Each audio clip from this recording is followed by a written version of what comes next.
Video point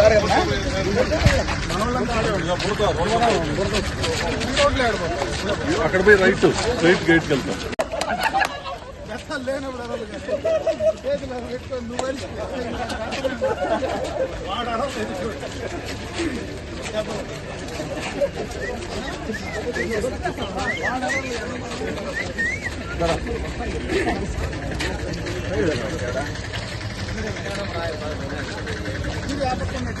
video point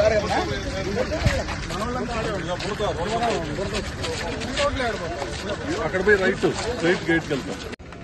ఒక పెద్దిరెడ్డే కాదు, ఈ రాష్ట్రంలో ఎవరైతే ప్రజలకు సంబంధించినటువంటి ఆస్తులను దోచుకున్నారో, ఈ యొక్క ప్రజలకు సంబంధించినటువంటి ఏవైతే వాళ్లకు నష్టం చేశారో అవన్నీ కూడా న్యాయబద్ధంగా సక్రమంగా వాళ్లకు తిరిగి చెందడానికి, తప్పు చేసిన వాళ్లకు శిక్ష పడడానికి ఖచ్చితంగా రాబోయే కొత్త ప్రభుత్వం చర్యలు తీసుకుంటారు.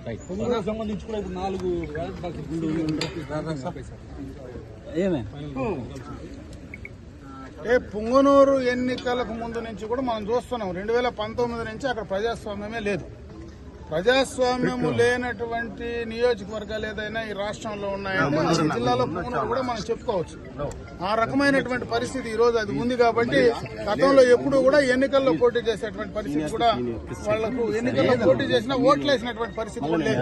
కాబట్టి దాన్ని బట్టి చూస్తే ఖచ్చితంగా కూడా అక్కడ కూడా పెద్దిరెడ్డి పైన వ్యతిరేకతనే ఇంత పెద్ద మెజారిటీ ఇచ్చారు. అక్కడ ఎవరినో చూసి కాదు, పెద్దిరెడ్డి పైన తీవ్రమైనటువంటి వ్యతిరేకత ప్రజల్లో ఉంది. కాబట్టి అక్కడ ఈ రకమైనటువంటి ఓటు పడిందని చెప్పి తెలియజేస్తారు. తెలుగుదేశం పార్టీ